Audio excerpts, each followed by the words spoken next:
wabarakatuh. Waalaikumsalam warahmatullahi wabarakatuh. Seru ya, banyak ini teman-teman juga di sini nonton. Hari ini kita akan memulai flashback dulu soal kegiatan KKG Sukajadi. Nah, yang pertama kita sedang aktif dalam mengisi video pembelajaran PJJ.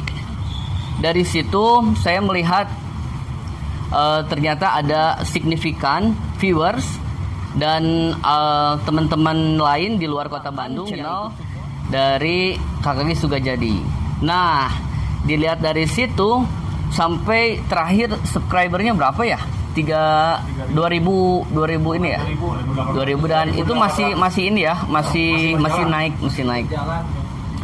Nah, selain apa yang kita bahas di materi olahraga, tentunya hari ini kita akan ada kegiatan lain, yaitu membahas mengenai ilmu mengajar PJOK dalam acara Ngabring Ngariung Bari Ngelmu KKG Sukajadi. Tentang dong. Ini karena perdana saya degan gitu ya. Tenang saja. Jadi kopi dulu ya. Bapak kopinya mana? Tenang aja. Lanjut. Oke. Kita undang ya. Kita undang tamu kita, bintang tamu yang perdana. Of course, the one and only Bapak Triaga.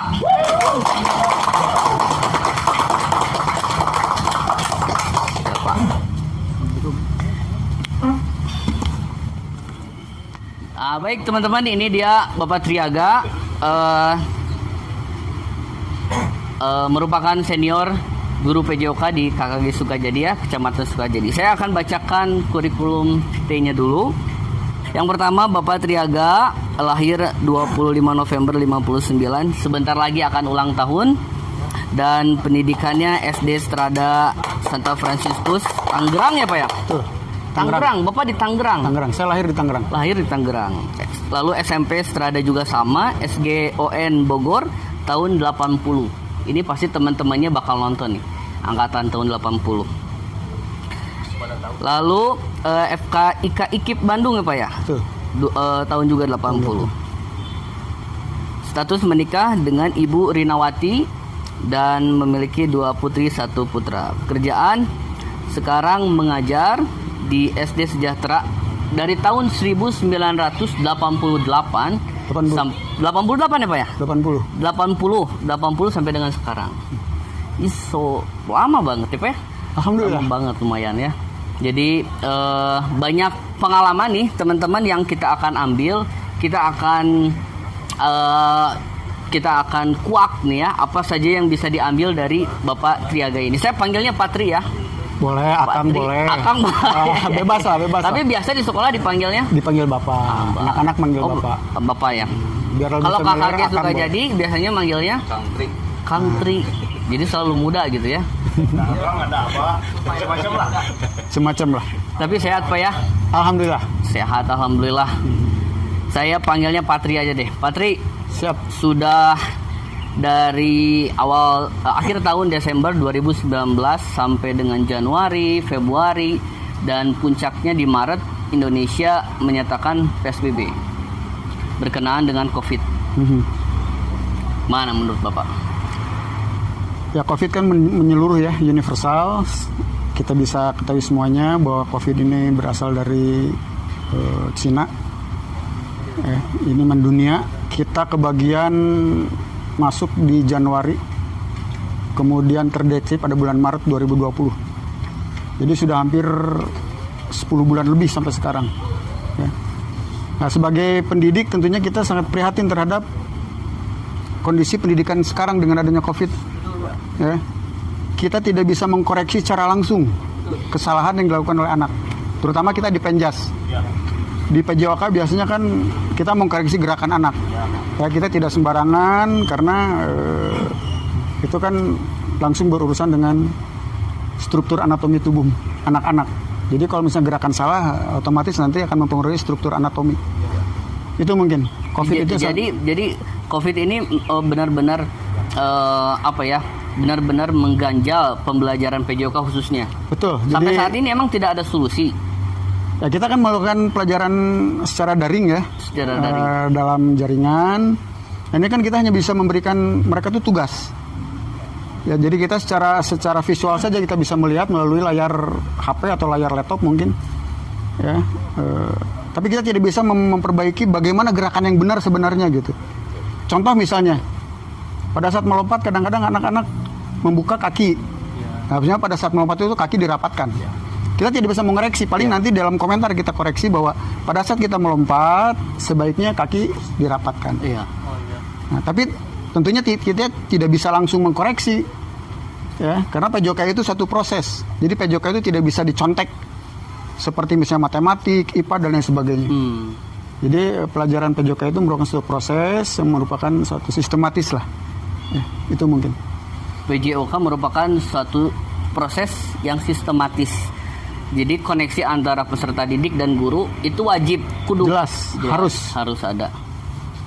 Itu ya. Jadi lumayan sulit juga untuk PJJ. Memang banyak webinar juga Pak ya menyebutkan bahwa kualitas yang dihasilkan di PJJ itu memang berkurang. Betul. Karena tidak ada instruksi. Menarik sekali ya. Kalau ini Pak Tri sedikit dikasih pertanyaan langsung ngaburudul istilahnya Pak Cari. Berangkat dari pengalaman saja. Berangkat dari pengalaman. Tapi pengalaman Patri ini dari tahun 1980 sampai dengan sekarang mengajar itu menjadi pertanyaan besar buat saya, yaitu kenapa Bapak memilih PJOK? Nah, ini awal mulanya nih. Kenapa Bapak memilih PJOK sebagai fokus utama ya bidang Bapak? Awal mulanya seperti apa? Apakah tidak sengaja? Apakah memang suka dengan olahraga? Seperti apa? Ya, saya SMA di Bogor. SMA di Bogor. Jadi pada saat usia SMA itu saya di Bogor. Saya sempat masuk SMA. Nah, tapi tidak karena saya sering di olahraga. Waktu itu sambil panahan. Di Bogor ada organisasi panahan ya, yang dilaksanakan di Stadion Purana Bogor. Karena minat saya di panahan, gue ada salah satu rekan ngajak, ya udahlah kita ke sekolah di sekolah olahraga aja, ada SGO. Ya. Nah dari minat olahraga itu motivasi saya akhirnya terpanggil untuk jadi guru. Ya, terpanggil untuk jadi guru olahraga. Mudah-mudahan yang saya dapat dari panahan itu bisa diwariskan kepada anak-anak. Bapak sempat jadi atlet panahan? Sempat, tapi tidak berprestasi ya, hanya karena hobi saja. Hanya hobi saja. Nah, jadi tidak berprestasi, hanya hobi saja. Sampai sekarang masih Pak panahan? Udah tidak. Ya, tidak. Mungkin kemarin saya dengar ada di Sukajadi yang organisasi panahan ya. Saya baca itu kan lumayan sulit. Struktur untuk panahan itu kan harus lurus ya. Iya. Ini harus lurus. Tapi kalau gini kan ada fingertip, ada arm guard dan sebagainya. Ya. Nah itu mungkin yang. Tapi kemarin kita menang ya Pak di panahan Indonesia. Ya. Kita kan betul. Kita juga kan salah satu saingan dari Korea Selatan ya. Korea Selatan tuh basis panahan dunia. Gitu ya. Olimpiade Indonesia. Olimpiade sempat waktu itu kalau tidak salah perak. Oh perak. 3 Sri Kandi kita ya. Kalau tidak salah. Yang jadi film itu Pak ya. Betul. Yang jadi film. Sempat kita dapat perak di Olimpiade Barcelona, entah apa saya lupa. Olimpiade sih ya. Jadi ternyata memang ada peluang ya Pak Indonesia kita di Olimpiade. Insya Allah. Panahan. Insya Allah. Terus bulu tangkis yang sudah fenomenal ya. Fenomenal. Terus sudah angkat besi ya. Angkat besi betul. Silat sudah jelas Silat juga. Masih eksibisi. Eksibisi ya. Silat masih eksibisi di Olimpiade. Mudah-mudahan Olimpiade yang akan datang sudah bisa dipertandingkan atau dilombakan. Begitu. Jadi pengalaman mengajar Patri ternyata dari tahun 80 pindah ke Bandung. Nah ini ceritanya nih asik nih. Kayaknya pindah ke Bandung tuh kenapa Pak? Bisa nyampe ke SDN Sejahtera. Saya kebetulan masuk di IKIP tahun 80 saya lulus. Saya masuk di IKIP ambil FKIK Fakultas Keguruan Ilmu Keolahragaan tahun 80. Ya, nah itu waktu itu kebetulan dari sekolah kami dari SGO Bandung itu SGO Bogor hanya 5 orang yang diberi kesempatan untuk testing. Kami masuk 2 orang di IKIP Bandung waktu itu. Alhamdulillah. Ya, jadi namun sayang karena tahun 80 saya sambil ngajar, jadi kuliah agak terganggu waktu itu. Ya, tapi karena ya kecintaan terhadap anak-anak ya. Karena terus terang saja kalau kita bicara anak-anak, mereka itu butuh perhatian kita. Jadi kalau kita sudah berdiri di depan anak-anak pada saat olahraga, jangan sekali-kali kita membedakan anak-anak. Misalnya, si ini mah pinter, si ini mah kasep, si ini mah gelis, si ini mah sok barang bere. Tidak seperti itu. Ya. Jadi pada saat kita sudah berdiri di depan anak-anak, hanya ada satu, yaitu murid, yang harus kita berikan atau kita transfer ilmu yang kita punya. Dan betul-betul harus kita perhatikan. Kadang-kadang ada murid nakal. Murid yang nakal. Yang hiperaktif. Hiperaktif. Itu artinya mereka memproklamirkan diri bahwa Bapak saya ada loh, saya perhatikan gitu. Untung kalah dicarekan. Tapi kita rangkul. Ya. Nah kalau anak sudah senang, kita tahu kan pelajaran PJOK itu hanya seminggu sekali ya. Jadi ditunggu oleh anak-anak. Bayangkan kalau kita seminggu sekali, kemudian seminggu kemudian ke depan tidak masuk, anak-anak kecewa. Kemana si Bapak ya teh? Terus ngarep-ngarep yang olahraga, ibu mikirnya terus siap-siap, tapi sampai di sekolah kita nggak ada. Sudah pasti kecewa anak-anak. Ya, karena di kelas saya kan bosen. Itu mungkin kenapa saya kemudian menyukai anak-anak, menyukai olahraga, karena ya itu latarnya. Antusias anak-anak tinggi terhadap olahraga. Betul. Saya tahu jawabannya, Pak. Apa jawabannya itu? Karena dikurung wae ku guru. Ku guru kelas tuh dikurung wae. Jadi stresnya. Jadi stres betul. Betul, jadi olahraga itu bagian dari refreshing. Ya, ya benar. Jadi duduk terus selama seminggu dan ketika nemu pembelajaran olahraga langsung meluap. Bahkan guru-gurunya biasanya suka dipanggil Pak ya ke ruang guru langsung. Betul. Pak, ayo Pak. Gitu. Lumayan. Tapi kadang-kadang pelajaran yang lagi berjalan belum selesai, anak-anak sudah ribut. Olahraga apa aja. Tapi kadang-kadang gurunya nggak ada jadi kecewa gitu. Jadi harapannya wayahna lah tong wakabolos saminggu sakali mah. Ini menarik sekali nih soal Pak Tri ngejelasin tentang pembelajaran penjas. Karena banyak gaya mengajar penjas. Tuh. Dan ini juga pasti dibutuhin buat guru-guru muda Pak. Guru-guru muda itu saking semangatnya ada dua istilah. Yang satu cul budak senanteng Pak, ya gitu. Yang kedua ternyata guru muda juga suka menjadi anggota DPR Pak. Di bawah pohon rindang. Jadi nungguin aja. Yang lain mudah-mudahan suka jadi nggak ada. Tapi overall nih Pak, selama Bapak mengajar, gaya mengajar Bapak itu seperti apa? Karena kan gaya mengajar tuh banyak Pak ya. Model pembelajaran banyak, metode pembelajaran banyak, pendekatannya juga banyak. Seperti apa sih biasanya Bapak kalau mengajar? Pertama, tentunya anak-anak harus senang sama kita. Itu yang pertama. Bagaimana supaya anak-anak senang pada kita? Kita buatlah suatu permainan yang memang menyenangkan. Ya. Kemudian memberi kesempatan. Setiap individu diberi kesempatan untuk melakukan apa yang kita inginkan. Misalnya, taruhlah tadi lompat halang rintang misalnya.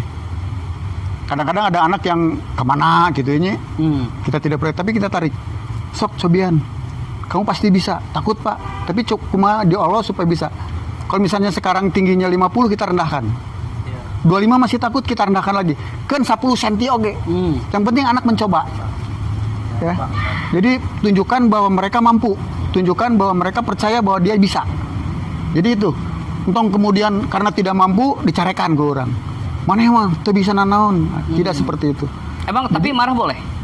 Marah ke anak boleh? Ya artinya marahnya itu tidak seperti anak popolotot, bentak, apalagi mengeluarkan kata-kata kasar. Nah, tapi kita sebagai guru cobalah bagaimana merangkul mereka. Tegas kali ya Pak ya? Betul. Jatuhnya ketegas. Jadi jangan ditakuti tapi kita disegani.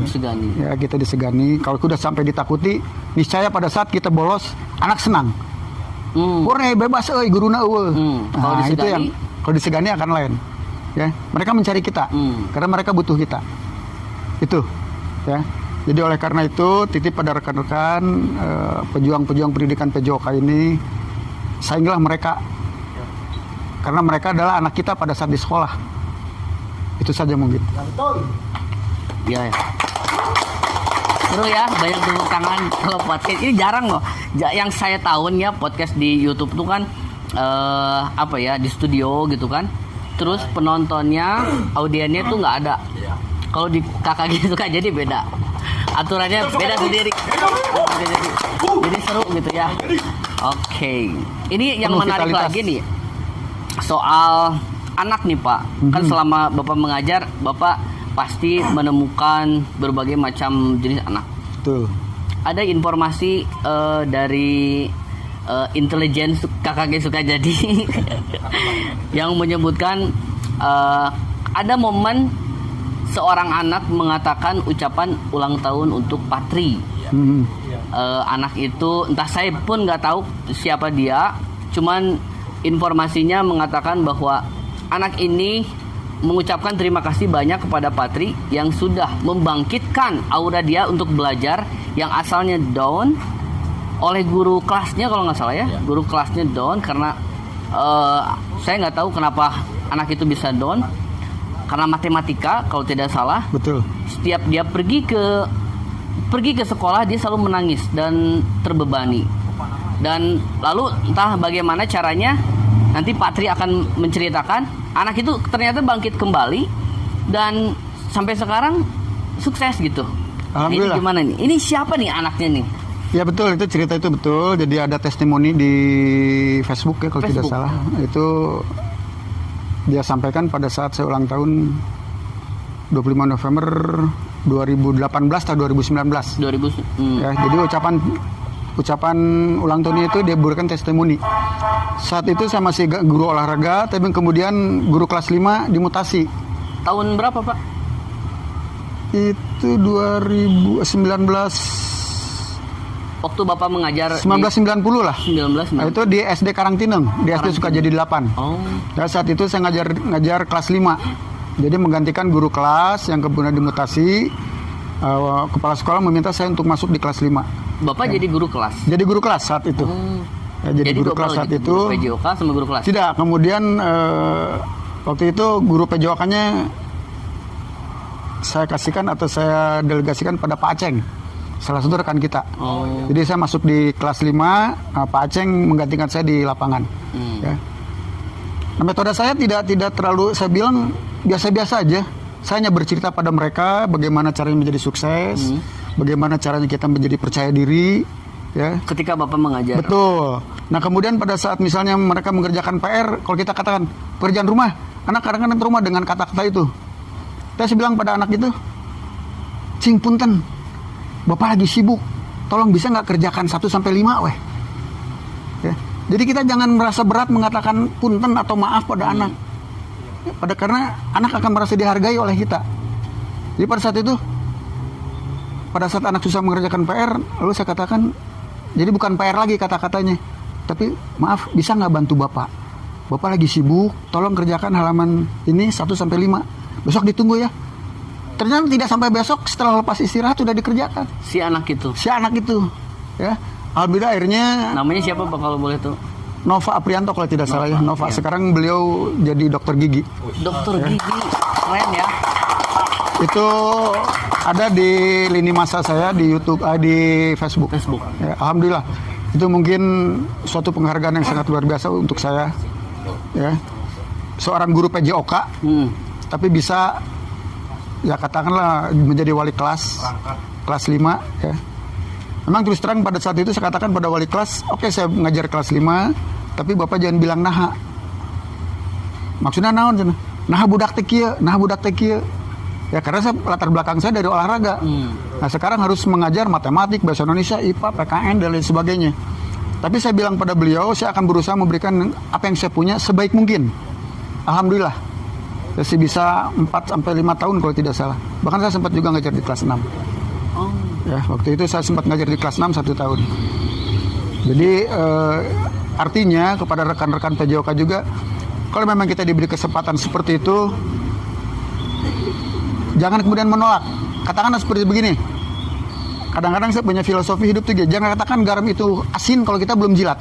Jangan katakan garam itu asin kalau belum kita jilat. Jika belum dijilat. Ya, atau belum kita rasakan.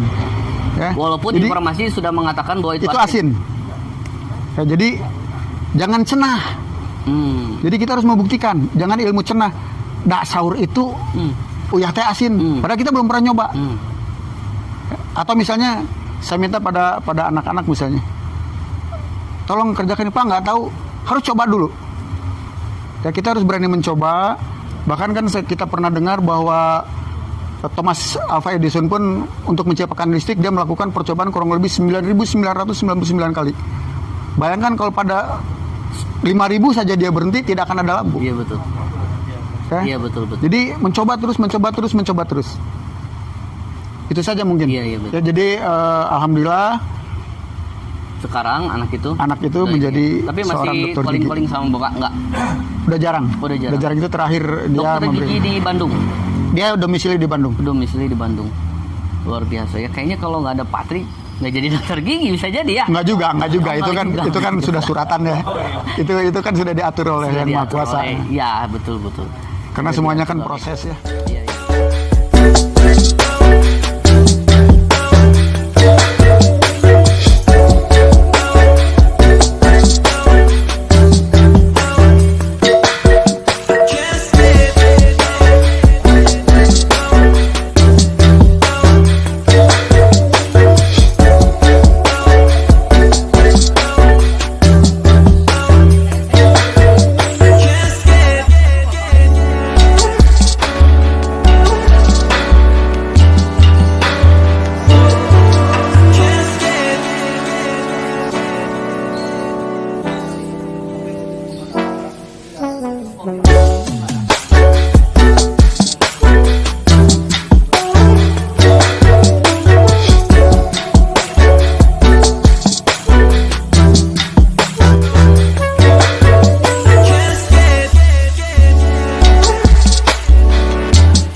Dalam acara Kakak suka jadi.